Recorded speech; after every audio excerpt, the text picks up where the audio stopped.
सदगुरु कबीर का एक बहुत ही प्रसिद्ध दोहा है। संत दरस को जाइए तज माया अभिमान, ज्यों ज्यों पग आगे धरे कोटिन यज्ञ समान।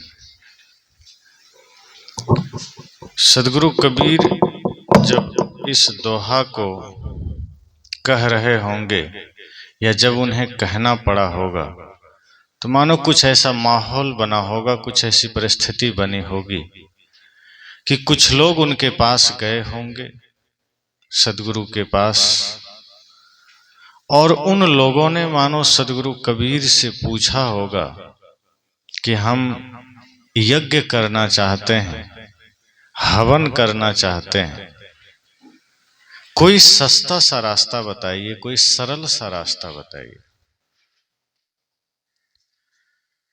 सदगुरु कबीर ने कहा होगा कि जो तुम बाहर यज्ञ और हवन करना चाहते हो वो सब क्षणिक लाभ के लिए, वस्तुओं की थोड़ी बर्बादी भी होगी, क्षणिक लाभ होगा, मन को थोड़ा संतोष होगा। ऐसा यज्ञ करो जो अगर कर लो तो जीवन में उसका लाभ कभी मिटे नहीं। तब लोगों ने कहा होगा कि ऐसा यज्ञ कौन सा है, क्योंकि जौ तेल घी आदि डालने वाला यज्ञ और हवन तो हम देखते हैं, पर आप जिस यज्ञ की बात कर रहे हैं वो यज्ञ कौन सा है। तब सदगुरु कबीर ने कहा, संत दरस को जाइए तज माया अभिमान। तब साहब ने कहा कि संतों का दर्शन करो। संत के दर्शन करोगे, लेकिन कुछ शर्तें बता दी साहब ने, क्योंकि लोग माया और अहंकार में इस कदर लिप्त है कि वो संत दर्शन करके भी पाप से मुक्त नहीं हो पाता और जीवन में कोई लाभ नहीं ले पाता। तो साहब ने उनको कहा लोगों से कि संत दर्शन करो, लेकिन शर्त है तज माया अभिमान। माया और अभिमान दोनों का त्याग करना पड़ेगा। संत दर्शन को जाओ, लेकिन माया और अभिमान का त्याग करके जाओ। तब लोगों ने कहा, बात तो ठीक है, हम माया भी छोड़ देंगे, अभिमान भी छोड़ देंगे, क्योंकि माया प्रबल तो है। आदमी सत्संग में आता है लेकिन दिमाग, दिल, मन सब घर में रहता है, बाजार में रहता है कि पता नहीं बेटा क्या कर रहा होगा, बहू क्या कर रही होगी, जानवर को भोजन मिला कि नहीं मिला, खेत में मजदूर काम करने गए कि नहीं गए। थोड़ा मन सत्संग में है और उससे अधिक घर में है। माया हमें बिल्कुल चारों ओर से घेरती है और फंसाती है। साहब ने इसलिए पहला प्रहार माया पर ही किया। साहब ने कहा कि ये जो माया है ना, भजन सुना है, माया महा ठगनी हम जानी। साहब ने कहा माया बहुत ठगनी है, इसलिए सबसे पहला शर्त है कि माया को छोड़ देना।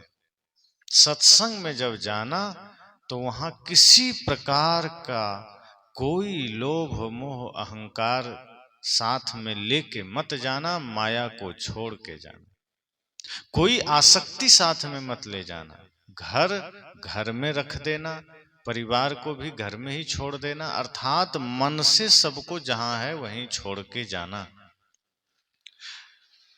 तो जब इतनी बात साहब ने कहा कि तज माया अभिमान, तब लोगों ने कहा, साहब इतना काम अगर हम कर दिए कि माया का भी हम त्याग कर दिए, अहंकार का भी त्याग कर दिए, तो इसका लाभ क्या मिलेगा। आदमी लाभ की बात तुरंत सोच लेता है। आप देखेंगे आदमी प्रार्थना ठीक से पूरा नहीं करता। एक जगह एक आदमी कहा कि भगवान का नाम लोगे और उनके मंदिर में जाके प्रार्थना करोगे तो बैकुंठ मिलेगा। वो आदमी बैकुंठ मिलेगा इस लोभ में मंदिर चला गया। आदमी पहले ही लाभ खोजता है कि पहले ही वस्तु मिल जाए, पहले ही कुछ सिद्धि मिल जाए। अब वो मंदिर गया और प्रार्थना शुरू ही किया था कि पीछे बार बार झांक के देख रहा है कि मंदिर तो आ गए हैं, प्रार्थना भी शुरू कर दिए हैं, बैकुंठ से अभी तक विमान काहे नहीं आया, अभी तक तो विमान आ जाना चाहिए, हम तो प्रार्थना भी शुरू कर दिए। अब वो प्रार्थना आधा अधूरा शुरू ही किया और बैकुंठ की आस में बैठा है। साहब ने कहा लोभ आदमी के मन में पहले आता है, लाभ के चक्कर में वो रहता है, और अहंकार आदमी को जल्दी धर्म के मार्ग पर चलने नहीं देता। तो साहब ने जब कहा कि माया और अभिमान दोनों का त्याग करना होगा, यदि संत दर्शन को जाना चाहते हो, यदि संत दर्शन का लाभ लेना चाहते हो, तो सबसे पहले मन को माया से मुक्त कर दो और अहंकार से मुक्त हो जाओ। तब लोगों ने कहा साहब इसका लाभ क्या होगा? तब साहब ने कहा ज्यों ज्यों पग आगे धरे कोटिन यज्ञ समान। साहब ने कहा फिर जो तुम बाहर यज्ञ करने की चेष्टा कर रहे हो, तुम बाहर जो जौ तेल घी जलाने की कोशिश कर रहे हो, उस यज्ञ की जरूरत नहीं पड़ेगी। तुम्हारा उठा हुआ हर एक एक कदम करोड़ों यज्ञ के समान होगा, तुम्हारा हर उठा हुआ कदम तीर्थ के समान होगा, और ये सबसे बड़ा यज्ञ है। तब लोगों ने कहा इतनी बड़ी बात इतनी छोटे से कार्य में संपन्न हो जाए, ये कितनी बड़ी बात है। हम दुनिया भर के तामझाम में लगते हैं फिर भी मन शांत नहीं होता, क्योंकि ऐसे गुरु घंटाल लोग इस धरती पर हैं जो आदमी को उलझा देता है। आदमी कहता है क्या करें हम बहुत दुखी हैं। अब दुखी आदमी मन के कारण होता है, हमारे दुख का कारण कोई दूसरा नहीं होता है, हमारा मन ही हमारे दुख का कारण होता है। जब आप कहीं जाएं और अगर सच्चे गुरु आपको नहीं मिले तो आपको उलझा देंगे, पानी पेड़ पहाड़ पत्थर में, नाम जप में, जाओ उधर लग जाओ। और इस चक्कर में जब हम बाहर उलझने लग जाते हैं तो असली बात भूल जाते हैं। किस कारण से मन बेचैन है, व्यथित है, चिंतित है, इन समस्याओं पर ध्यान नहीं दिया जाता। साहब ने कहा कि जब माया का भी त्याग कर देंगे, अहंकार का भी त्याग कर देंगे और मन निर्मल हो जाएगा, जीवन अहंकार मुक्त हो जाएगा, तो आपका उठा हुआ हर कदम तीर्थ के समान होगा, आपके द्वारा किया गया हर कार्य पूजा होगा। लेकिन जब तक आप माया का त्याग नहीं करेंगे तो संत दर्शन करने से भी कोई लाभ नहीं होगा। संत दर्शन आप करें और माया से मुक्त नहीं हो तो कोई लाभ नहीं मिलेगा। इसलिए चाहे मंदिर जाओ, चाहे मस्जिद जाओ, चाहे गिरजाघर जाओ, चाहे गुरुद्वारा जाओ, मन को साहब ने कहा माया और अहंकार ये दो को कभी पास मत आने दीजिए। आप देखते होंगे आश्रम में या मंदिर में एक ऐसी जगह होगी जहां लिखा होता है कृपया जूते चप्पल बाहर उतारें, लिखा रहता है। क्यों? क्योंकि चप्पल और जूते अशुद्ध माने जाते हैं, आप इसे बाहर उतार करके तब अंदर प्रवेश करें। तो ये जो हमारा अहंकार और माया है ये भी जूता चप्पल की ही तरह है। ये सत्संग में, मंदिर में, संत के पास इसको लिए लिए चले गए तो फिर अशुभ हो जाएगा। जैसे मंदिर जाने से पहले हम जूते चप्पल उतार देते हैं, वैसे ही संत के पास जाने से पहले अपने भीतर जो अहंकार है वो उतार दीजिए और भक्ति को धारण कर लीजिए। क्योंकि जो अहंकार है, जो माया है, जो काम है, क्रोध है, लोभ है, ये समझना जूते और चप्पल हैं। इसका अस्तित्व उतना ही है पैरों के नीचे रखने का। लेकिन आदमी उल्टा करता है। श्रद्धा, भक्ति, प्रेम जो कि शीश में धारण करने की चीज है, जिसको हृदय में रखने की चीज है, आज वही श्रद्धा और भक्ति पैरों तले हम रौंदते हैं, और जिस अहंकार को पैरों के नीचे रौंदना था उस अहंकार को हम सिर पर सजा कर चलते हैं। साहब ने कहा इसलिए अहंकार का त्याग कर देना। आप देखिए पगड़ी चाहे 100 रुपये की भी होगी तो सिर में बांधी जाएगी, इसको कोई पैर में बांध के थोड़े चलेगा। और चप्पल जूता चाहे 10-20 हजार का भी होगा तो कोई सिर पर लेके नहीं चलेगा। कोई आदमी कहे कि ये 50 हजार का जूता है, हम तो सिर में बांध के चलेंगे, तो लोग उसको पागल कहेगा कि? क्योंकि वो 50,000 का भी है तो पैर में ही पहनने लायक है, उसको सिर पे रखने लायक नहीं है। सिर पर तो पगड़ी ही शोभती है, टोपी ही शोभती है। साहब ने कहा माया और अहंकार उसी जूते चप्पल के समान है, चाहे वो कितना भी महंगा दिखे। माया हमें सब कुछ कीमती दिखा देती है। माया का प्रभाव इतना है कि हमें बाहर संसार बड़ा कीमती मालूम पड़ता है। साहब ने कहा कि ये माया और ये अहंकार ये जूते चप्पल के समान है, इसके पैरों के नीचे रखना और श्रद्धा भक्ति प्रेम इसे शीश पर धारण करना, इसे हृदय में धारण करना। लेकिन समस्या ये होती है कि ये काम क्रोध लोभ मोह अहंकार छल प्रपंच ईर्ष्या द्वेष नफरत घृणा ये जितने भी विकार हैं, लगता है ये हमारा अपना है। इसी के बीच आदमी जीता है। 24 घंटे आदमी इन्हीं विकारों के बीच जीता है। जैसे हम एक घर में रहते हैं, माता पिता भाई बंधु के बीच रहते हैं, इसी प्रकार आदमी को लगता है कि यही काम क्रोध लोभ मोह अहंकार छल प्रपंच ईर्ष्या द्वेष घृणा ये हमारा परिवार है और हम इसी के बीच रहते हैं। और सत्य अहिंसा प्रेम करुणा भक्ति सेवा दया क्षमा शील संतोष हम इसको अपना दुश्मन समझते हैं। इससे हम कभी पास आने ही नहीं देते। लगता है ये हमारा परिवार का नहीं है, ये बाहर का है, इसलिए हम भक्ति कभी कभी करते हैं। क्रोध हमेशा करते हैं, झगड़ा हमेशा करते हैं, गाली हमेशा देते हैं, नफरत हमेशा करते हैं। लेकिन जब भक्ति करनी हो तो एक समय चुनेंगे कि सुबह 1 घंटा कर लेंगे, 10 मिनट कर लेंगे। सेवा करनी हो तो हम 24 घंटा में खोजेंगे कि चलो एक आध समय कर लेंगे। किसी भूखे को भोजन देना हो तो हम बहुत सोचते हैं, लेकिन किसी का भोजन छीनना हो तो थोड़ा भी नहीं सोचते, छीन लेते हैं।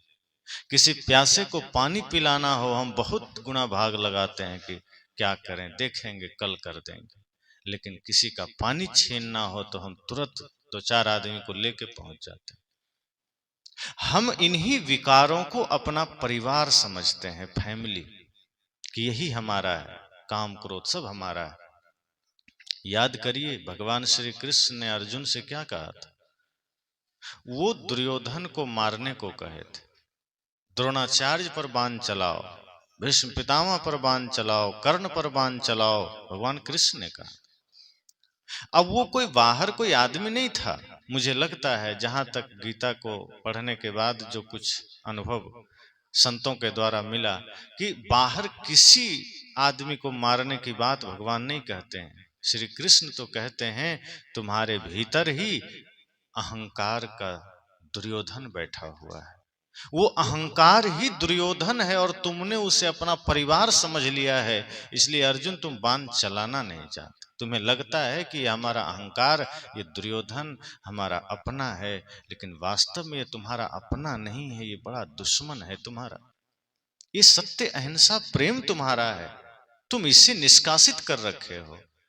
ये भक्ति तुम्हारी है, तुमने इसे बाहर कर रखा है। और ये अहंकार का दुर्योधन को तुमने अपना मान करके बाण नहीं चला रहे।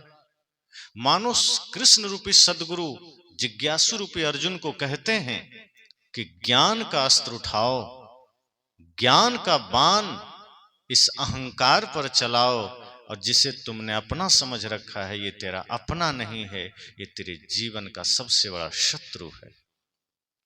हे अर्जुन, ज्ञान का अस्त्र उठाओ और कुंठा रूपी कर्ण पर चलाओ। तुम जिसे कर्ण समझ रहे हो, अपना समझ रहे हो, वास्तव में वो कुंठा है, वो तुम्हारे बुद्धि को कुंठित कर देता है। इसलिए तुम उस पर बाण चलाओ, वो तुम्हारा सगा नहीं है। जिस वासना को तुमने अपना समझ रखा है, श्री कृष्ण कहते हैं चूंकि वासना अंधी होती है, धृतराष्ट्र भी अंधा था।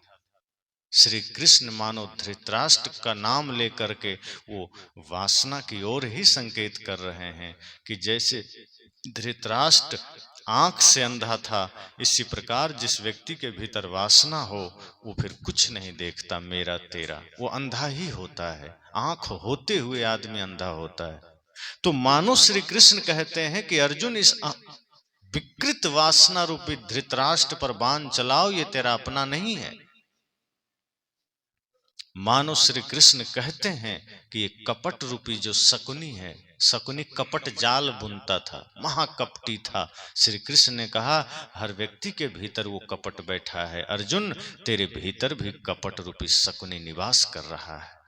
तुम बाहर कहां नजर दौड़ा रहे हो? और ये जो कपट है ये तेरा अपना नहीं है, तुमने इसे मामा समझ रखा है। ये कपट तेरे भीतर सारी समस्या को चौपट कर रहा है, सारे मामला यही बिगाड़ रहा है। अपना मत समझ, ज्ञान का अस्त्र उठा और इस कपट रूपी शकुनी को भी परलोक भेज दो, तभी तेरा समाधान होगा। अर्जुन की धीरे धीरे आंखें खुल रही है, जिज्ञासु की आंखें खुलती है। कृष्ण कहते हैं तुम्हारे भीतर जो दुराचार रूपी दुशासन है उसे मारो, वो तेरा अपना नहीं है। तुम्हें लगता है कि अपना है, पर ये तेरा शत्रु है। इसलिए ज्ञान का अस्त्र उठाओ और इस दुराचार रूपी दुशासन को मारो।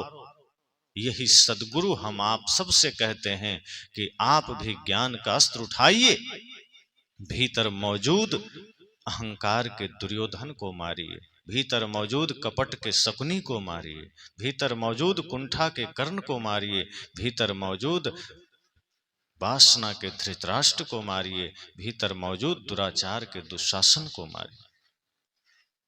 इस तरह से भगवान कृष्ण व्यक्ति को संकेत करते हैं कि जिसे आपने अपना परिवार समझा है, वस्तुतः वही आपके सारी समस्याओं का कारण है, वही आपके जीवन में नरक का कारण है। इसलिए सद्गुरु जैसे जितने भी महानतम संत हुए जो सद्गुरु रूप में हुए, उन्होंने यही संकेत हम सबको दिया कि विकारों को अपना परिवार मत समझना। वहां आप अपने ज्ञान का अस्त्र प्रयोग करिए, विवेक का अस्त्र प्रयोग करिए और उस ज्ञान के द्वारा उस सारे विकारों को दूर कर दीजिए, उसको मार दीजिए। जब विकारों की सारी सेना नष्ट हो जाएगी, तब वहां प्रेम जागृत होगा, तब वहां सत्य, अहिंसा, करुणाशील, क्षमा, संतोष जागृत होगा, वहां भक्ति जगेगी, सेवा का भाव जागृत होगा। और जब व्यक्ति के जीवन में भक्ति हो, सेवा हो, प्रेम हो, तो फिर उससे ज्यादा सुखी, उससे ज्यादा संपन्न इस धरती पर दूसरा कोई नहीं। क्योंकि बाहर की दौलत का तो फिर भी अंदाजा लगाया जा सकता है, बाहर का जो धन है उसको नापा जा सकता है। किसी के पास कितना भी धन होगा, उसकी एक सीमा होगी, और वो धन सदा सहयोगी नहीं हो सकता।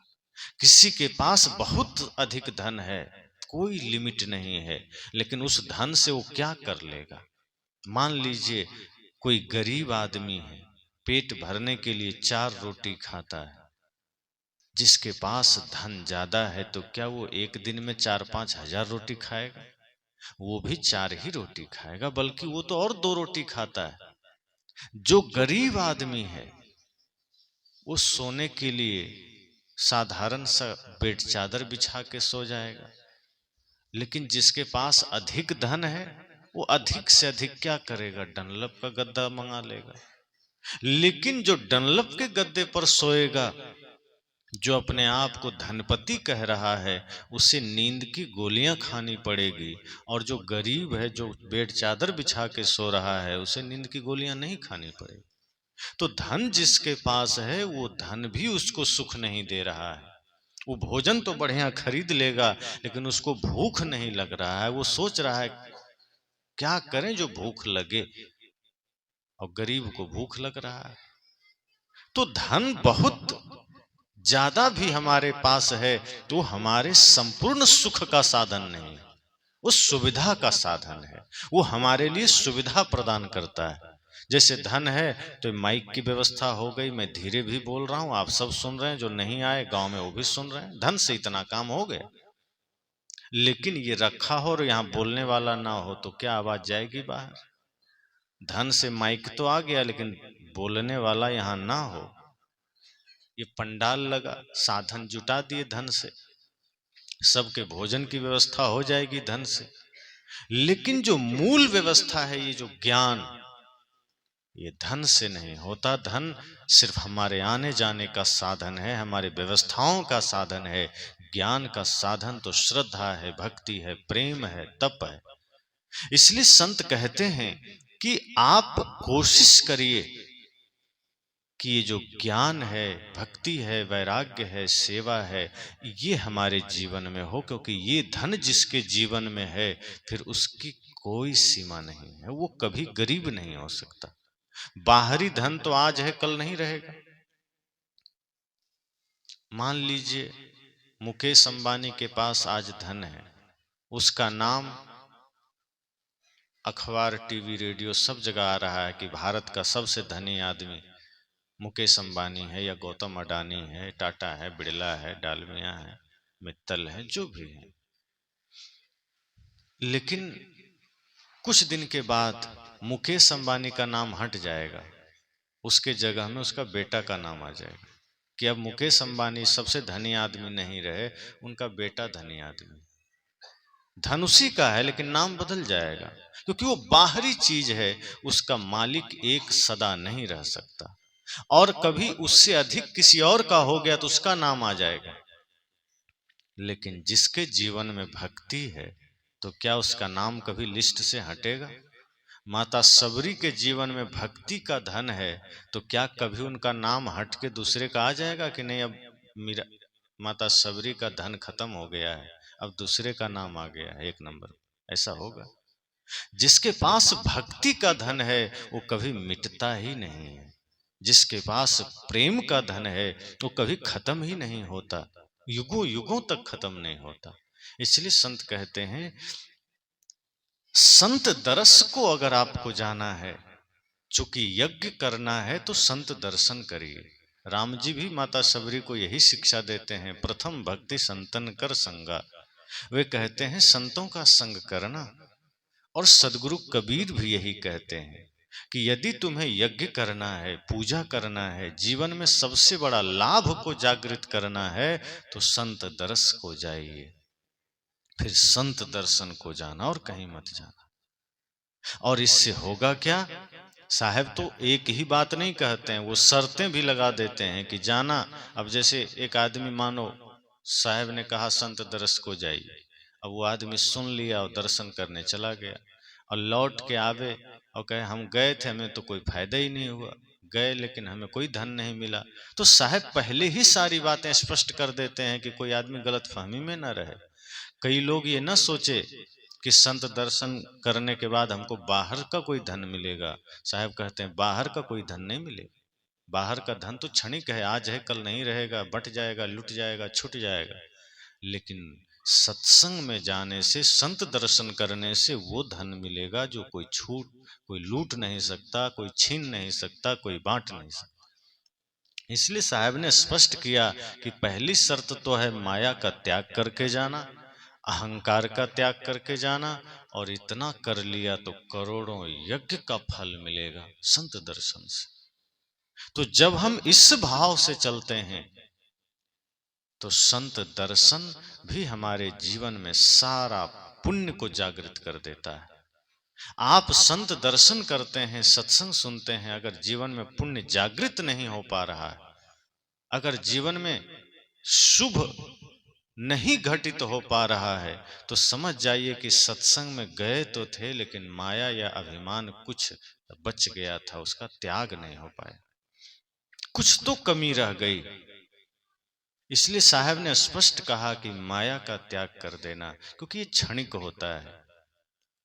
माया इतनी प्रबल होती है कि वो आपको संसार में उलझा देगा, ज्ञान से दूर रखेगा, और कभी कभी तो वो माया माता पिता भाई बंधु बनकर सामने आ जाती है और आदमी को लाचार कर देती है। जैसे कोई व्यक्ति संन्यास लेना चाहता है तो बहुत ऐसे लोग को हम लोग जानते हैं जो कहता है क्या करें, हम भी साधु बनना चाहते हैं लेकिन माँ अभी नहीं जाने देगी, वो रोने लगती है, पिताजी नहीं जाने देंगे। सांसारिक दृष्टि से माता पिता हमारे देवता हैं, इसमें कोई दो राय की बात नहीं। माता पिता का स्थान सर्वोपरि है, लेकिन गलत कब होता है? जैसे कोई आदमी कहता है ना कि हम माता पिता को छोड़ के साधु कैसे बन सकते हैं? नहीं बन सकते, हमारा कर्तव्य है। ये गलत तब माना जाता है जब आदमी माता पिता को छोड़ के संसार की उपलब्धियों को पाना चाहता है। अगर कोई आदमी अपने माँ बाप की सेवा को छोड़ करके, उनकी ध्यान रखने को छोड़ करके वो संसार में भाग रहा है, तब तो ये गलत है।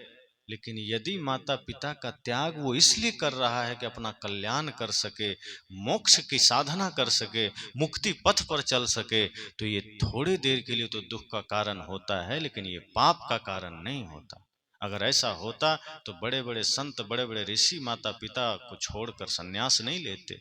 बुद्ध तो पत्नी को भी छोड़ दिए थे, बच्चे को भी छोड़ दिए थे, माता पिता को भी छोड़ दिए थे। और जितने विरक्त संत हैं, चाहे हम लोग हों चाहे कोई बड़े बड़े संत हों, बिना गृह त्याग किए हम इस जीवन में आ ही नहीं सकते।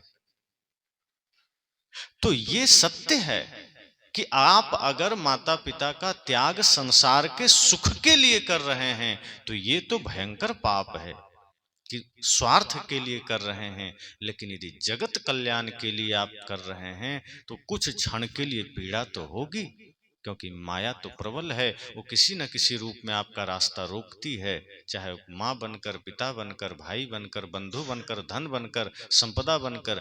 लेकिन जब भीतर ज्ञान की ज्योति प्रबल हो जाती है, जब भीतर ध्यान जागृत हो जाता है, तो फिर हम माया के उस पार देखने लग जाते हैं। फिर माया पर्दा नहीं बन पाती। अभी हम इसी पार रह जाते हैं, माया सामने आ जाती है, हम माया के उस पार जो जीवन का सत्य है वो हम देख ही नहीं पाते। माया इतना भयंकर जाल बिछा देती है कि हम उसी जाल में उलझ जाते हैं और उस पार जो पूर्ण सत्य है हम उसका दर्शन नहीं कर पाते। सदगुरु कहते हैं जब माया और अभिमान दोनों का त्याग करोगे तब संत दर्शन का वो दिव्य फल मिलेगा जो आप सोच भी नहीं सकते, करोड़ों यज्ञ के समान होगा। तो माया हमें भटकाती है, कदम कदम पर भटकाती है, किसी भी रूप में आके भटका दे, मार्ग रोकती है। लेकिन जब हम ज्ञान में धीरे धीरे उतरते चले जाते हैं, ध्यान में उतरते चले जाते हैं, तो माया धीरे धीरे साइड हो जाती है। फिर वही माता पिता जो हमारे जीवन में बाधा पैदा कर रहे होते हैं माया के बस, उनका भी दोष नहीं है, माया उन पर भी छाया है। और जो घर का त्याग कर रहा है, जो साधना पथ पर जा रहा है, माया के अधीन वो भी है। तो दोनों को माया भटकाती है। लेकिन जब ज्ञान पथ पर चलना शुरू हो जाता है और ज्ञान के आलोक में जब परमानंद की प्राप्ति हो जाती है, तब वो माता पिता भी उस आनंद की अनुभूति को पाते हैं और फिर कहते हैं बहुत अच्छा हुआ जो मेरा बेटा इस मार्ग में चला। फिर वो माँ बाप भी धन्य हो जाते हैं, वो भी खुश हो जाते हैं कि कोई बात नहीं, तुम मेरे पास नहीं हो, मेरी सेवा नहीं कर पाया, लेकिन तुम जहां पर हो वहां से जगत की सेवा कर रहे हो, इतने में मुझे संतोष है। फिर वही माता पिता आशीर्वाद देते हैं। तो माया को नष्ट किया जा सकता है ज्ञान से, माया को नष्ट किया जा सकता है ध्यान से, संत दर्शन से। इसलिए साहब ने कहा कि पहली बात, संत दर्शन को अगर आप जाना तो माया को, अभिमान को छोड़ देना। और ऐसा जब आप करेंगे तब पाएंगे कि आपका जीवन कुछ अलग ही हो गया है, अन्यथा वही होगा। संत दर्शन कर लेंगे फिर भी आप विकारों से घिरे रहेंगे, चारों ओर विकार रहेंगे, अहंकार रहेगा। और अहंकार व्यक्ति को झुकने नहीं देता, और जब तक कोई झुकेगा नहीं वो सेवा कर नहीं सकता। सेवा वही कर सकता है, परमार्थ वही कर सकता है जिसके जीवन में अहंकार नहीं। वरना अहंकार है तो फिर आप सत्संग करेंगे तो सत्संग भी अहंकार का कारण बन जाएगा, ध्यान करेंगे वो ध्यान भी अहंकार का कारण बन जाएगा। आपने सुना होगा बड़े बड़े ध्यानी लोग के बारे में, सदगुरु कबीर जैसे संत कहते हैं ध्यान हमारे मन को निर्मल कर देता है, हमारे भीतर की सोई हुई शक्ति को जागृत कर देता है। और अगर ध्यान वास्तव में घटित हो गई है, ध्यान अगर वाकई में हमारे भीतर घटित हुआ है, हम ध्यान में उतरे हैं, तो फिर आदमी के भीतर से सारे विकार नष्ट हो जाते हैं। लेकिन आपने सुना होगा कि वो बहुत बड़ा ध्यानी आदमी, और जैसे ही किसी ने उसका ध्यान भंग किया, वो गुस्से में आके श्राप दे दिया। अब सोचिए कितनी विपरीत बात है। जो आदमी परम ध्यान समाधि में बैठा होगा, इसका मतलब क्या है? जहां ध्यान है मतलब वहां न काम है, न क्रोध है, न लोभ है, न मोह है, न अहंकार है। ध्यान का मतलब ही। अब यहाँ प्रकाश है, सूरज निकला हुआ है, और कोई कहे मुझे कुछ दिखाई नहीं देता, अगर अभी कोई कहने लगे तो आप कहेंगे कैसा आदमी, इसका मतलब लगता है ये अंधा हो गया है। और दूसरा कोई बात हो ही नहीं सकता। अगर किसी को दिन में दिखना बंद हो जाए तो आप इतना ही कहेंगे कि ये अंधा होगा। लेकिन जिसकी आंखें ठीक है उसको तो सब दिखाई देगा। जो ध्यान में उतर गया है, ध्यान का मतलब ही है जहां कोई विकार नहीं, विकारों की शून्यता ही तो ध्यान है। जहां ध्यान होगा वहां अहंकार नहीं हो सकता, विकार नहीं हो सकता, क्रोध नहीं हो सकता। और अगर कोई ध्यान में बैठा है और आपने उसको जगा दिया, अगर वो क्रोधित हो गया मतलब वो ध्यान में था ही नहीं। ध्यान भी अहंकार का कारण बन जाता है। कोई आदमी कहता है तुम बात करते हो, मुझसे बड़ा ध्यानी कोई नहीं, समझ जाना वो ध्यान में था ही नहीं। जो आदमी कहे मुझसे बड़ा सत्संगी कोई नहीं, समझ जाना वो सत्संग को जाना ही नहीं। क्योंकि सत्संगी होने का घमंड हो जाए मतलब सत्संग वहां मौजूद ही नहीं है। कोई कहे मुझसे बड़ा साधक कोई नहीं, तो समझ जाना वहां साधना दो कौड़ी की भी नहीं। क्योंकि साधक अगर घमंड कर ले मतलब भीतर विकार आ गया है, मतलब अहंकार आ गया है। और जहां अहंकार है वहां साधना कैसी? साधना तो आदमी को विनम्र बना देती है, ध्यान व्यक्ति को निश्चल निर्मल बना देता है, सत्संग व्यक्ति को पूर्ण शुद्ध बना देता है। भगवान कृष्ण ज्ञानी थे, योगी थे, परम योगेश्वर थे, ध्यानी थे, सामर्थ्य था, शक्ति थी, सब कुछ था। लेकिन विनम्रता कितनी थी। अहंकार के पास, दुर्योधन के पास शक्ति थोड़ी सी थी, अहंकार आकाश के ऊंचा था। दुर्योधन के पास बल थोड़ा सा था, लेकिन अहंकार उसका आसमान छूता था। कृष्ण का बल अथाह था, असीम था, लेकिन अहंकार रत्ती भर नहीं था। और इसका प्रमाण आप देखें, जब राजस्व यज्ञ हुआ तो सब लोगों को ड्यूटी दी गई। किसी ने कहा हम भोजनालय देख लेंगे, किसी ने कहा हम बाजार से सामान ले आएंगे, किसी ने कहा हम राजभवन देख लेंगे। सब ने अपना अपना काम देख लिया। अंत में भगवान कृष्ण ने कहा रे हमको कोई काम नहीं दिया। तो पांडवों ने कहा आप क्या करेंगे, अब कोई काम ही नहीं है। कृष्ण ने कहा क्या तुम सब में एक हम ही निकम्मा है, हम कुछ नहीं कर सकते, हमको भी कोई काम दो। लोगों ने कहा अब तो कोई काम ही नहीं बचा। भगवान ने कहा काम बचेगा कैसे, तुम लोग जैसे जैसे थे वैसा वैसा काम तुमने चुन लिया, जो जो तुम जानते चाहते थे वैसा काम तुमने चुना। मेरे लिए मेरा काम तो अभी भी बचा हुआ है। लोगों ने कहा अब कौन सा काम बचा है। भगवान क्या कहते हैं, वे कहते हैं जो अतिथि आएंगे, संत आएंगे, उनका चरण मैं धोऊंगा, और जब वो भोजन करेंगे उनके जूठे पत्तल भी मैं उठाऊंगा। तीनों लोकों का स्वामी भगवान कृष्ण सामर्थ्यशाली हैं, योगी हैं, शक्तिशाली हैं, वे कह रहे हैं कि मैं चरण धोऊंगा और पत्तल उठाऊंगा। तो क्या इसका मतलब उनके पास कुछ नहीं था? लोग ये समझ लेते हैं कि जो विनम्र है, जो सेवा कर रहा है, मतलब वो लाचार ही होगा। पर संत कहते हैं नहीं, जो वास्तव में गहरा होता है, सामर्थ्यशाली होता है, वास्तव में शक्तिशाली होता है, उसके जीवन में सदैव शांति रहती है, विनम्रता रहती है, वो उफान तूफान नहीं मचाता। आप देखिए, अंदाज लगाइए, सबसे ज्यादा उफान तूफान कौन सा जगह में मचता है? चाहे वो आदमी हो चाहे प्रकृति हो, नदी को ही देख लीजिए।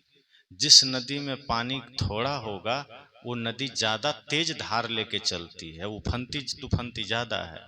लेकिन जहां पानी 100-200 फीट गहरा हो जाए वहां जल शांत हो जाता है, वहां कोई उफान तूफान नहीं। समुद्र को ही देखिए, ऊपर लहरें हैं और नीचे हजारों फीट गहराई में पूरा जल शांत है, कोई उफान तूफान नहीं। भगवान कृष्ण ने यह शिक्षा दिया समाज को कि जहां ज्ञान की गहराई आ जाए, जहां ध्यान की गहराई आ जाए और जहां व्यक्ति के जीवन में सत्संग घटित हो जाए, फिर वो व्यक्ति अहंकार शून्य हो जाता है, फिर उसको अहंकार नहीं हो सकता। और यदि सत्संग करने का अहंकार हो जाए तो ये तो भयंकर पाप है कि कोई कहे मैं तो सत्संग कराता हूं, मुझसे बड़ा सत्संगी कोई नहीं, मैं तो ध्यान करता हूं, मुझसे बड़ा ध्यानी कोई नहीं, मैं दान करता हूं, मुझसे बड़ा दानी कोई नहीं। जहां ये भाव आया, मतलब समझ जाइए कि इसका पतन निश्चित हो गया है। इसको अहंकार की सेना ने घेर लिया है, इसको विकारों की सेना ने घेर लिया है। जहां विनम्रता खत्म हो गई, जहां प्रेम खत्म हो गया, जहां अकड़पन आ गई, समझ जाना वो लेबल बाहर का है, वास्तव में वो है नहीं। पर्दा तो बढ़िया लगा दिया गया लेकिन पीछे कचरा जमा है, बस यही समझ जाना। और जहां फूल रखे होंगे वहां पर्दे की जरूरत नहीं होगी, जहां खुशबू रखी होगी वहां पर्दे की जरूरत नहीं, ताकि लोग आवें, देखें, सुगंधी लें। ढक देते हैं, जैसे कई जगह आप देखेंगे जिधर कुछ कचड़ा उचड़ा फैला हो और कुछ बड़े संत अतिथि आ रहे हैं, मेहमान आ रहे हैं, तो लोग वहां कपड़े से ढक देते हैं ताकि उधर गंदगी है, नजर ना पड़े। लेकिन जहाँ फुलवारी है, बगीचा है, सुंदर जगह है, तो आदमी सारे पर्दे हटा देता है ताकि अतिथि का नजर वहीं पड़े। यही बात है कि जब हमारे जीवन में विकार होता है तो हम पर्दे लगा के उसको ढक लेते हैं कि मैं बड़ा साधक हूं, साधक का पर्दा लग जाता है और उसके अंदर छिपा हुआ भयंकर विकार हमें बार बार परेशान करता है। इसलिए साहब ने कहा, संत दर्शन को जाइए लेकिन माया का त्याग करके जाइए, अहंकार का त्याग करके जाइए, क्योंकि जीवन थोड़ा है और इस थोड़े से जीवन में पता नहीं आगे क्या होगा, कौन जानता है। किसी को पता है अगला जन्म कहाँ होगा, किस शरीर में जाएंगे, मरेंगे ये तो तय है ना। कोई बचपने में, कोई जवानी में, कोई बुढ़ापे में, मरना कब किसका हो कोई नहीं जानता। और जिस दिन इस धरा से जाएंगे, शरीर और शरीर से जुड़े सारे चीजें तो यहीं रह जाएगी। साहब कहते हैं फिर किसका अहंकार करना, किसका घमंड करना, किसमें आसक्ति करना। इसलिए साहब कहते हैं सोचना कि आगे क्या मिलेगा नहीं पता, कौन जन्म मिलेगा कोई नहीं जानता, लेकिन जो मिला हुआ है इसको गंवा के मत चले जाना। आपने भजन में सुना होगा,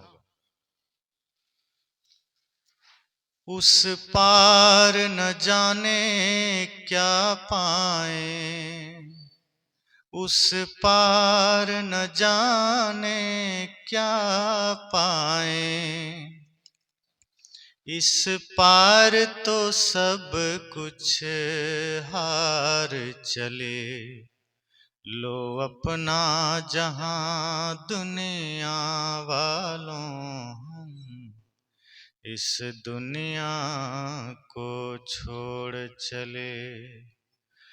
जो रिश्ते नाते जोड़े थे, जो रिश्ते नाते जोड़े थे, वो रिश्ते नाते तोड़ चले, लो अपना जहां दुनिया वालों हम इस दुनिया को छोड़ चले।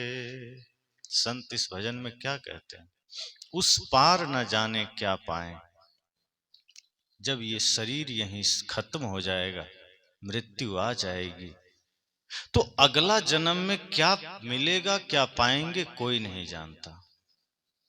तो उस चक्कर में क्या पड़ना, पता नहीं क्या होगा। लेकिन इस पार तो सब कुछ हार चले, ये जीवन मिला था धर्म कमाने के लिए, ये जीवन मिला था कुछ अच्छा करने के लिए, ये जीवन मिला था पुण्य कमाने के लिए, ये जीवन मिला था गुरु की भक्ति करने के लिए, ये जीवन मिला था सबके बीच प्रेम का जीवन जी करके यहाँ से जाने के लिए। लेकिन किया क्या? यहाँ आते ही मैं तेरा मेरा दुनियादारी रुपये पैसे के पीछे इतना पागल बन गए कि हिंसा में उतर गए, चोरी में उतर गए, नफरत में उतर गए, नशा में उतर गए, गलत भोजन में उतर गए। सब तरफ से हमने मन तन शरीर को बर्बाद कर दिया। और जो भक्ति का धन कमाना था, जो जीवन में प्रेम को जगाना था, जिस जीवन में परमार्थ को जगाना था, उस जीवन में हमने सिर्फ पाप ही पाप कमाए। संत कहते हैं इस बार तो सब कुछ हार चले।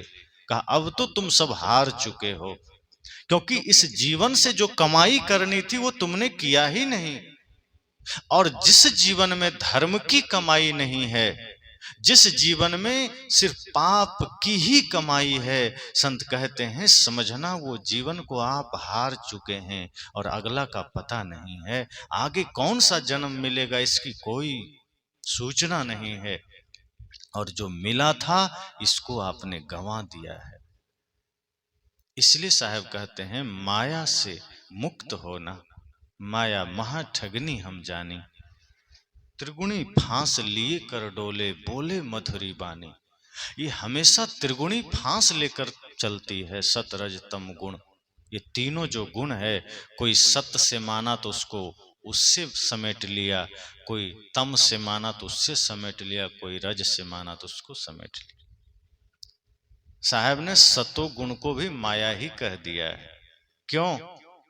अब जैसे कई बार होता है, धर्म के नाम पर बहुत से लोग ठगे चले जाते हैं, भक्ति सेवा के नाम पर भी ठगे चले जाते हैं। अच्छे से अच्छे लोग के अंदर भी भक्ति सेवा का ही मोह माया आ जाता है। क्योंकि सत्संग करके यदि स्वर्ग की कामना जग गई तो ये सत्संग भी माया का कारण बन जाता है। ध्यान करके अगर सम्मान की इच्छा जग गई तो समझना ये ध्यान भी माया का कारण बन गया, क्योंकि सम्मान पद प्रतिष्ठा ये माया का रूप है। और यदि हमने ध्यान से इसे पाना चाहा, अगर हमने सत्संग से इसे पाना चाहा, तो ये भी माया ही है। संत कहते हैं इसलिए ध्यान करिए, सिर्फ करिए, बदले में कोई कामना मत रखिए। ये सोचिए कि मुझे सिर्फ ध्यान में उतर जाना है, और जैसे ही आप ध्यान में उतरेंगे परिणाम स्वतः सामने आए। आप सत्संग करिए, सत्संग के बदले कुछ चाहिए मत। जब सत्संग के बदले कुछ चाह हो जाती है, चाहे वो चाह सम्मान की हो, चाहे वो चाह शांति की हो, फिर वो सत्संग खत्म हो जाता है। आप पेड़ लगा दीजिए, कुछ मत सोचिए। जब आप पेड़ निस्वार्थ भाव से लगा देंगे, धीरे धीरे वो पेड़ बड़ा होगा, खुद ही फल देगा। आपको उसमें से फल खींच के निकालना नहीं पड़ेगा, आपको सोचना नहीं पड़ेगा। आप आम का पौधा लगा दीजिए, और ये जो सीजन है देखिए, समय मंजर आ गया है, तो किसी को आम के पास जाके बताना पड़ा कि फरवरी का महीना आ गया, अब तुम निकलो बाहर? कहे थे? खुद ही निकल आया। और अब वो धीरे धीरे फल भी खुद ही बन जाएगा। आप लोग को चिंता नहीं करनी पड़ेगी कि जाके उसको देखें कि भाई देखो अब टाइम हो रहा है, थोड़ा थोड़ा रूप धारण करो, फल बनो। वो खुद हो जाता है। भक्ति आप इसी प्रकार से जीवन में भक्ति का बीज बो दीजिए, जीवन में सेवा का बीज बो दीजिए, ध्यान सत्संग का बीज बो दीजिए। कामना कुछ मत करिए, देखिएगा वो भक्ति का बीज धीरे धीरे पुष्पित पल्लवित होकर के परम शांति का फल आपको खुद देने लगेगी। आपको कामना करने की जरूरत नहीं है। सत्संग आप खुद करिए निस्वार्थ भाव से, कामना मत करिए। जब सत्संग आप करेंगे, वो खुद आपके जीवन में परम शांति का फल प्रदान करेगा। इसलिए सदगुरु कबीर जैसे परम ज्ञानी संत कहते हैं, संत दर्शन कर लिया तो समझना यज्ञ कर लिया, तीर्थ कर लिया, बाहर कुछ करने की जरूरत नहीं बचेगी। लेकिन संत की परिभाषा सदगुरु कहते हैं क्या है? सदगुरु अभिलाष साहब जी कहते हैं जो दुखी ना हो वो संत है। और जैन संत से किसी ने पूछा, संत और पंडित में यही फर्क होता है, छोटी सी भी बात को पंडित लोग घुमा घुमा के इतना बड़ा कर देता है कि वो बात समझ में नहीं आएगी अंतिम तक। और संत जो होते हैं बड़ी बड़ी बातों को भी इतनी सरलता से छोटे में कह देते हैं कि 1 मिनट में समझ में आ जाएगा। तो संत जो दुखी ना हो, और इसी को जैन दर्शन में कहा कि असुत्ता मुनि सुत्ता अमुनि। जैन दर्शन में जो भाषा आई है उसमें ये एक सूत्र कहा गया कि संत कौन है, मुनि कौन है, तो कहा असुत्ता मुनि। अर्थ असुत्ता मतलब जो सोया नहीं है वो मुनि है, और सुत्ता अमुनि जो सोया है वो मुनि नहीं। जो सोया नहीं है वो मुनि है, जो सोया है वो मुनि नहीं है। बस एक लाइन में जवाब दे दी। अब सोया कौन है, बेहोश कौन है? तो जिसके अंदर प्रेम नहीं है, सत्य नहीं है, जिसका मन निर्मल नहीं है, जिसके कर्म पवित्र नहीं है, वो सोया हुआ है। और जिसका प्रेम जागृत है, जिसकी आंखें सम है, जिसका जीवन निर्मल है, जिसकी वाणी निर्मल है, और जो संपूर्ण जगत को एक ही भाव से देखता है, संत कहते हैं, गुरु कहते हैं, वो मुनि है, वो ऋषि है, वो संत है। इतनी सरल परिभाषा है। तो संत वो है जो मान सम्मान से ऊपर उठ गया है। कोई हमें माला पहनाया, हम फूल करके गुब्बारा बन गए, और कभी दूसरे बार कोई माला नहीं पहनाया तो हमारा मुंह पचक के पका हुआ टमाटर की तरह हो गया। तो साहब कहते हैं इसका मतलब मान सम्मान में तुम बंध गए, फिर तुम संत नहीं हो सकते। किसी ने बैठने को ऊंचा सिंहासन नहीं दिया तो अहंकार चोट मारा, और फिर हम प्रयास करने लगे, दुखी हो गए। किसी ने आने पर खड़े होकर जयकारा नहीं लगाया तो हमें अहंकार ने चोट मारा कि ये क्या, हमारा अपमान हो गया। कोई खड़े भी नहीं। संत कहते हैं कि ये जब भाव जागृत होने लगे, समझ जाना माया वहां मौजूद है, विकार मौजूद है, फिर आप संत नहीं। सच्चे संत कौन है? जो इन मान और सम्मान दोनों से ऊपर है। कोई मेरा सम्मान नहीं कर सकता, कोई मेरा अपमान नहीं कर सकता। मेरा मान और सम्मान किसी दूसरे पर आधारित नहीं है। संत कहते हैं कि आपकी खुशी किसी दूसरे पर आधारित नहीं, और आपकी भी, किसी की भी। अगर आपकी खुशी दूसरे के बल पर है तो दूसरा भी जब चाह लेगा तो आपको दुखी भी कर देगा। जब मान लीजिए हम दूसरे पर निर्भर हैं खुश रहने में, जैसे यहां बोर ना हो जमीन में, और टंकी जो सरकारी टंकी से पानी आवे, तो आप क्या है, निर्भर है। जब टंकी का पानी छोड़ा जाएगा तब आपको पानी मिलेगा, क्योंकि अपना बोर तो है नहीं। और कोई आदमी अपना बोर करा रखा है तो टंकी से पानी छोड़े चाहे नहीं छोड़े, पानी उसके पास है। तो जब हम दूसरे के अधीन हैं तो वो जब 8 बजे पानी छोड़ेगा तो हम 8 बजे नहाएंगे, हम 6 बजे तो नहीं नहा सकते। अगर वो 12 बजे पानी छोड़ेगा तो हम 12 बजे नहाएंगे, क्योंकि हम अधीन हैं उसके। इसी प्रकार जब हम दूसरे के अधीन हैं कि उसके वजह से हम सुखी होंगे, उसके वजह से हम दुखी होंगे, तो दूसरा आदमी तो जब चाहे आपको सुखी कर दे, जब मन करे दुखी कर दे। साहब कहते हैं नहीं, हमारे सुख का, हमारे खुशियों का आधार कोई दूसरा नहीं हो सकता, हमारे खुशियों का कारण कोई दूसरा नहीं हो सकता। ना तो कोई हमें सम्मानित कर सकता है, ना कोई अपमानित कर सकता है। वो अगर कोई माला डाल रहा है वो उसका भाव, उसको भी धन्यवाद, और अगर कोई माला नहीं डाल रहा है उसका भाव, उसको भी धन्यवाद। मान सम्मान से जब ऊपर कोई उठ गया, साहब कहते हैं वो सदगुरु मोहे भावे, संतो आवा गवन मिटावे। सो सतगुरु मोहे भावे, जो आवा गवन मिटावे। वो दुख में सुख में उससे भी ऊपर है। दुख सुख से कोई परे परम पद, सो पद है सुखदाई। जब हमारा मन दुख और सुख से भी ऊपर उठ जाए, जब हमारा मन मान और सम्मान से ऊपर उठ जाए, जब हमारा मन हानि और लाभ से ऊपर उठ जाए, तब साहब कहते हैं फिर समझना वो संत है। तो साहब ने कहा ऐसे संत का दर्शन करने जरूर जाना जिसके जीवन में संतत्व है, दिव्यता है, जो अहंकार से मुक्त है, जो विकारों से मुक्त है, जो निर्मल है, सहज है, आपको दिक्कतें ना हो। आज ऐसे भी संत हैं जहां सिक्योरिटी गार्ड खड़े होते हैं, आप दर्शन भी नहीं कर पाएंगे।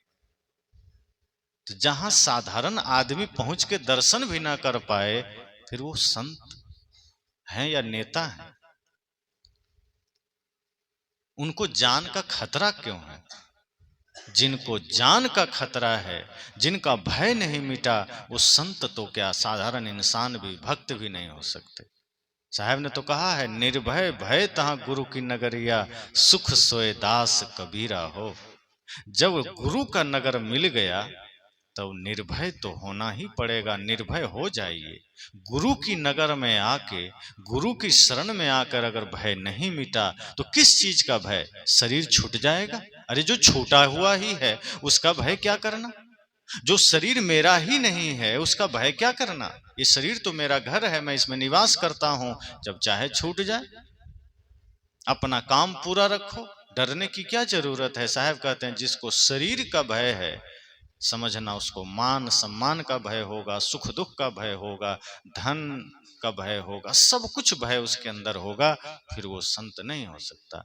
तो संत साहब कहते हैं ऐसा संत जो मनसा वाचा कर्मणा निर्मल है, पवित्र है, जो अहंकार से मुक्त है, जिसका जीवन सहज है, साधारण, सूर्य की भांति है, विराटता सूर्य की तरह हो और उपलब्धता भी सूर्य की तरह हो। मतलब सूर्य कितना विराट है, पूरी दुनिया को अकेले प्रकाशित करता है, और सरहज कितना है कि हर आदमी को नसीब में है। धूप कोई भी चाहे तो ले सकता है। अभी आप लोग कोई धूप लेना चाहे, थोड़ा सा बगल जाइए, धूप मिल जाए। ऐसा थोड़े है कि जो करोड़ों रुपया जिसके पास है वही धूप लेगा। अगर ऐसा कुछ हो जाता तो आम आदमी तो मर ही जाता है। लेकिन सूर्य की विराटता और सरलता देखिए, एक संत को कैसा होना चाहिए, ये सूर्य से सीखिए, वायु से सीखिए, प्रकृति से। जो एक संत हैं उनको भी इसी तरह विराट होना चाहिए। मतलब साधना इतनी विराट हो, ऊर्जा इतना विराट हो कि उसकी कोई सीमा ना हो, लेकिन आपकी उपलब्धता इतना सरल हो कि एक साधारण आदमी भी आपके पास पहुंच के आपसे दो बातें कर सके, आपके अनुभव को ले सके, आपके निकट जाकर के आपके ज्ञान को ले सके। तो सदगुरु कहते हैं जब ऐसे संत मिल जाएं, ऐसे सदगुरु मिल जाएं, तो इनका दर्शन करना, क्योंकि इनके दर्शन से आपको यज्ञ का फल मिलेगा, सत्संग का फल मिलेगा, तीर्थ का फल मिलेगा। और वो फल यही है कि हमारा भी मन निर्मल हो, हमारे जीवन में भी प्रेम हो, सत्य हो, अहिंसा हो, हम भी एक दूसरे के साथ प्रेम का जीवन बिताएं। कौन जानता है कल क्या हो जाए। तुलसी या संसार में भांति भांति के लोग, सबसे हिलमिल चालिए नदी नाव संजोग। सबसे हिलमिल कर रहने की कोशिश कीजिए। क्या पता कल का क्या ठिकाना, कल कहाँ जाना हो जाए, किसको कब किसको बिछुड़ना हो जाए, कौन जानता है अगला जन्म कहाँ मिले। इस जीवन में कुछ ऐसा मत करिए कि सब हार जाएं आप। आज अगर हम अच्छा कुछ नहीं कर रहे हैं तो जीवन में हम हारते चले जा रहे हैं। जीवन में वही आदमी विजयी कहलाता है जो प्रेम में जीता है, जो सत्य में जीता है, जो सेवा में जीता है, जो भक्ति में जीता है, और जो इनमें जीवन बिता रहा है। यदि आप गलत खान पान कर रहे हैं, नशा कर रहे हैं, मांस मछली खा रहे हैं, तंबाकू खा रहे हैं, बीड़ी पी रहे हैं, मतलब आप जीवन को गंवा रहे हैं। अगर आप भाई से झगड़ा कर रहे हैं मतलब आप जीवन को गंवा रहे हैं। अगर सास बहू में झगड़े हैं मतलब जीवन गंवा रहे हैं। जमीन का विवाद को लेकर के खून खराबा में लगे हैं मतलब जीवन गंवा रहे हैं। और जो जीवन निर्मल हो गया, खान पान शुद्ध हो गया, बोली भाषा शुद्ध हो गई, आपस का प्रेम जीवन शुद्ध हो गया, सब कुछ अगर आपने ठीक कर लिया तो समझना आप इस जीवन को जीत लिए, और आगे भी अब आप जीतते रहेंगे। सुख और शांति के सागर में आप स्थित हो गए, और तब आप पाएंगे कि यहीं इसी वक्त स्वर्ग है, आगे कोई स्वर्ग नहीं है, और आप जहाँ रहेंगे वहीं स्वर्ग होगा। तो यही हम सबके जीवन में हो, इसी मंगल कामना के साथ वाणी को विराम।